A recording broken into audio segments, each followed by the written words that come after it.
मी कन्नडमध्ये एक व्हिडिओ बनवतो. मग ते आपल्या मराठी माणसांना कन्नड न समजल्यामुळे मला कमेंट होती. म्हणताना मी आणि मराठी व्हिडिओ बनवलोय. हे फोटो बघा अगोदर.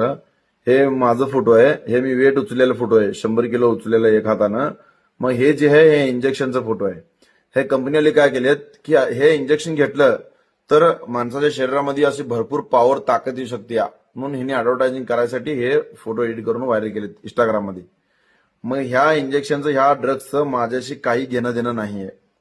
2017 ते 2025 पर्यंत मी पैलवानगिरी करतोय आणि नंबरमध्ये आहे.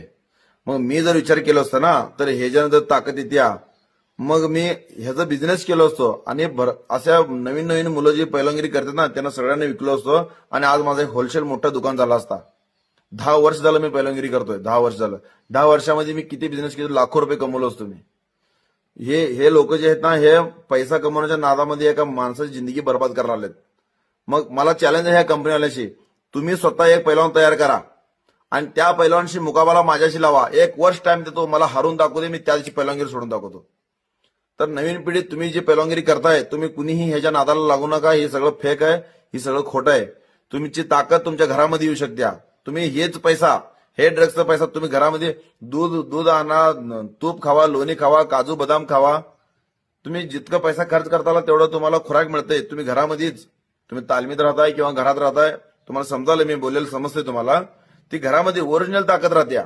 आज मी 10 वर्ष पैलवानगिरी करत असताना ह्या 10 वर्षामध्ये माझं हात तुटले, माझं पाय तुटले, टोटल माझे 6 ऑपरेशन झालेत.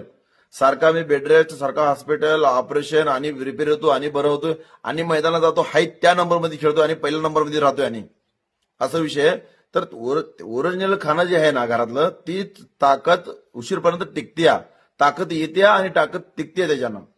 म्हणून सांगलोय ह्याच्या कुणीही नादाला लागू नका आणि तुम्ही चांगलं खुराक खावा. तुमचं आरोग्य हा खूप महाग आहे. तुमच्या आरोग्याकडे लक्ष द्यावा. हे शरीर आहे, शरीर हेच संपत्ती आहे. ह्या संपत्तीला तुम्ही व्यवस्थित सांभाळा आणि चांगलं वर्कआउट करा, चांगलं प्रॅक्टिस करा आणि चांगलं नाव कमवा. आई वडिलाचं नाव कमवा, गावचं नाव कमवा, राज्याचं नाव कमवा, आपल्या देशाचं नाव कमवा. आणि हे कंपनीवाले जे आहेत ना, हे कोण माझं फोटो व्हायरल केलेत, हे व्हिडिओ त्यांच्यापर्यंत पाठवा आणि ते व्हिडिओ त्यांना सांगालो मी, हे जे फोटो व्हायरल केला ना तुम्ही, हे डिलीट करा आणि ज्या भाषामध्ये तुम्ही समजता ना त्या भाषामध्ये सांगायची माझी ताकद आहे. लक्षात ठेवा. तुम्ही हे जे करता हे चुकीचं आहे. तुम्ही पैसे कमवता आणि एखादी जिंदगी बर्बाद करायला तुम्ही सांगालोय.